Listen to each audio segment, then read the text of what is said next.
आज का प्रकरण है ऋतु चित्रण, जिसके अंदर प्राकृतिक चित्रणों का मनोरम एवं हृदय आकर्षक वर्णन किया गया है, जिसमें किष्किंधा अरण्य तथा सुंदर कांड से संकलित इस श्लोक में वर्णित है। वसंत ऋतु, वर्षा ऋतु, शरद ऋतु आदि श्लोकों का वर्णन किया गया है, जिसके अंदर आज हम देखेंगे वर्षा ऋतु का वर्णन। वर्षा ऋतु वर्णन के अंदर बताया गया है कि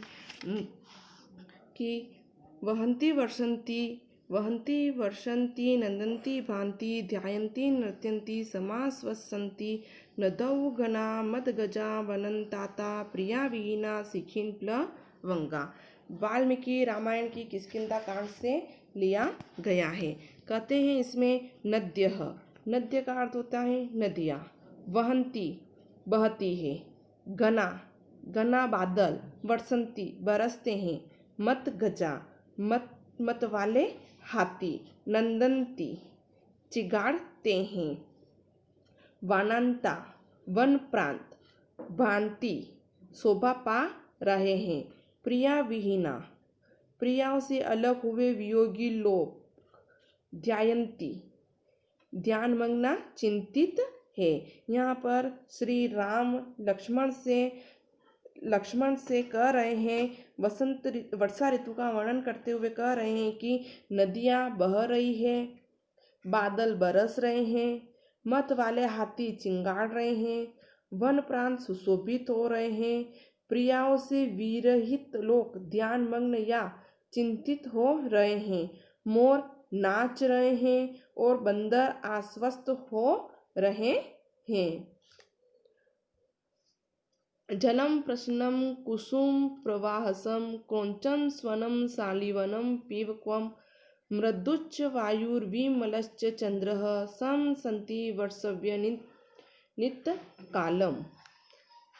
यहाँ पर भगवान श्री राम शरत काल के आगमन का वर्णन करते हुए बता रहे हैं कि जलम तोयम, जल यानी पानी, प्रसन्नम स्वच्छ हो गया, कुसुम प्रहासम फूलों का अधिक रूप से विकास हो गया, क्रौंच स्वनम क्रौंच पक्षी का स्वर, शालिवनम धान का खेत, विपक्वम विशेष रूप से पक गए हैं, विमलश्च चंद्र गते वर्षा काल के बीत जाने पर, एते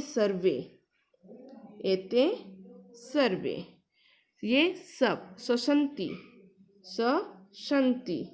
सूचित कर रहे हैं। यहाँ पर भगवान श्री राम कह रहे हैं कि जल स्वच्छ है, फूल अत्यधिक रूप से खिल रहे हैं, चकवा अर्थात क्रौंच पक्षियों का स्वर है, धान के खेत विशेष रूप से पक गए हैं, वायु शीतल व मंद है, चंद्रमा निर्मल है, वर्षा काल की समाप्ति को सूचना दे रहे हैं। यहाँ पर जलाय सुमित्रा नंदन अर्थात लक्ष्मण, जलाशयों में पानी स्वच्छ हो गया है, फूल पर्याप्त मात्रा में खिल रहे हैं, जिससे प्रकृति हंसती सी लगती है, चकवा नामक पक्षियों का स्वर है, धान के खेत विशेष रूप से पक गए हैं, वायु शीतल मंद और सुगंधित चल रहा है, चंद्रमा निर्मल हो गया है। ये सभी चिन्ह वर्षा ऋतु समाप्ति की सूचना दे रहे हैं। आगे कहते हैं कि लोक सुवृष्टया परितोषिता नदीः तटकानि च पूर्यता निष्पन्न संशयां वसुधां च कृत्वा त्यक्त्वा नभः तयोधरा प्रयाता। यहाँ पर वाल्मीकि ने अपने रामायण में किष्किंधा कांड का वर्णन करते हुए बताया है कि वर्षा ऋतु में अच्छी वर्षा से संसार को संतुष्ट करके, नदी और तालाबों को भरकर, पृथ्वी को पके हुए धन से संपन्न करके, आकाश को त्याग कर बादल चले गए हैं।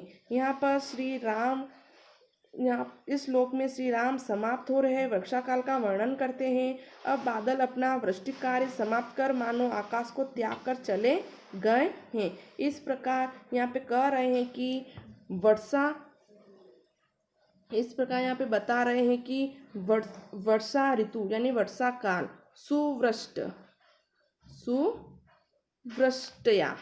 सुवृष्टया का अर्थ होता अच्छी तरह वर्षा करके, लोकम संसार में, परितोषिता संतुष्ट करके, नदी नदियाँ, वसुधाम धरती को, कृत्वा करके, नभ आकाश आसमान, त्यक्तवा त्याग कर, तयोधरा बादल। इस प्रकार श्री राम बोल रहे हैं कि अच्छी वर्षा से संसार को संतुष्ट करके, नदी और तालाब जल से भरकर और पृथ्वी को पके हुए ध्यान से संपन्न करके, आकाश को त्याग कर बादल चले गए हैं। आगे बताते हैं कि रवि संक्रकांत सौभाग्य वस्तु शारु मंडल निह श्वासान इवा दर्शन चंद्रमान प्रकाशते। अब यहाँ पर श्री राम सीता और लक्ष्मण के साथ पंचवटी में गोदावरी नदी के किनारे निवास करते हैं। वहीं हेमंत ऋतु का आगमन होता है। रामानुज लक्ष्मण से हेमंत ऋतु के विषय में श्री राम कहते हैं कि हेमंत काल में रवि संक्रकांत यानी हेमंत काल में रविना सूर्य के द्वारा संक्रकांत अतिक्रमण कर लिया गया है। सौभाग्य से तुषार, पाले से अरुमंडल, धूमिल आभा वाला, लाल मुखमंडल वाला चंद्रमा, निःश्वासेन लंबी श्वास से, अंधः मलिन हुए हैं, आदर्श दर्पण की तरह। तो कह रहे हैं कि हे हेमंत काल में सूर्य के द्वारा जिसके सौभाग्य का अतिक्रमण कर लिया गया है, कोहरे से जिसका लाल आभा मंडल धूमिल हो गया है, ऐसा चंद्रमा लंबी श्वास से मलिन हुए दर्पण की तरह सुशोभित अर्थात प्रकाशित नहीं होता है। फिर आगे बताया गया है कि वाष्प सच्चन सलीला रुत विज्ञे सारसाह हिमाद्र बालुका स्थिरे सरितो भांति सा प्रथम। कहा गया है कि यहाँ पर सीताराम लक्ष्मण गोदावरी के किनारे पंचवटी में निवास कर रहे हैं। वहीं हेमंत ऋतु आ गई। उसको देखकर लक्ष्मण जी कहते हैं सांप्रतम यानी कि अब, सांप्रतम ये अव्यय शब्द है और इसमें अधुना इदानीम इन सब का अर्थ भी अभी होता है। वाष्पे का अर्थ होता है भाप से। स्वच्छन का अर्थ होता है भली भांति ढके हुए जल वाली। हिमाद्र बालू का तीरे, हिम किरण से गीली बालू के किनारों से। सरितः नदियाँ, तथा च और भी। रुत विज्ञे सारसा स्वर से पहचाने जाते हुए सरसों वाली, भांति शोभा दे रही है। लक्ष्मण जी कह रहे हैं कि अब हेमंत ऋतु में भाप से भली प्रकार ढके हुए जल वाली, हिम कणों से गीली बालू रेत के किनारों से और स्वर से पहचाने जाते हुए सरसों वाली नदियां सुशोभित हो रही हैं। अब हेमंत ऋतु में भाप से भली भांति ढके हुए जल वाली, हिम किरणों से गीले बालू को किनारों से ही पहचाना जाता है और स्वर से ही जिन्हें पहचाना जाए ऐसे सरसों वाली नदियां शोभा दे रही है। इस ऋतु के अंतिम श्लोक में बताया गया है हंसो यथा राजत पंचरथ सिंहो यथा मंदर कंदर स्तः वीरो यथा गर्वित कुंजरस्तः चंद्रो अपि बभ्राज तथा अंबरस्तः। यहाँ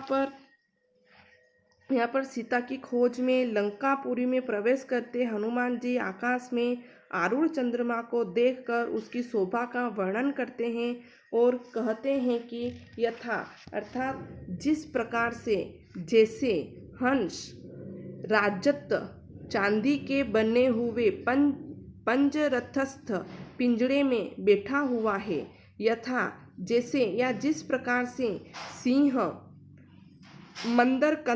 मंदराचल की गुफाओं में बैठा है। कंदर का अर्थ होता है गुफाओं में बैठना। यथा जिस प्रकार से गर्वित गर्व के साथ कुंजरस्थ स्थित हाथी पर बैठा हुआ है, तथा अंबरस्थ आकाश में वभ्राज सुशोभित हुआ है। हनुमान जी कह रहे हैं कि जिस प्रकार हंस चांदी के पिंजरे में बैठा हुआ शोभा पाता है, जिस प्रकार सिंह मंदराचल की गुफा में बैठा शोभा पाता है, जिस प्रकार योद्धा गर्व के साथ हाथी पर बैठा शोभा पाता है, उसी प्रकार चंद्रमा भी आकाश में स्थित सुशोभित हुआ है। यहाँ पर जैसे हम हंस चांदी के बने पिंजरे में बैठा हुआ, जैसे सिंह मंदराचल की गुफाओं में बैठा हुआ, जैसे वीर योद्धा गर्व के साथ हाथी पर बैठा हुआ शोभा देता है, वैसे ही चंद्रमा भी आकाश में स्थित सुशोभित हो रहा है। इस प्रकार यहाँ पर वर्षा ऋतु, वसंत ऋतु, हेमंत ऋतु आदि ऋतुओं का भली भांति से पंचवटी में वर्णन किया गया है। श्री राम लक्ष्मण से इन सभी ऋतुओं का वर्णन करते हैं। ये जो टॉपिक था आज का, ये समाप्त हुआ। धन्यवाद।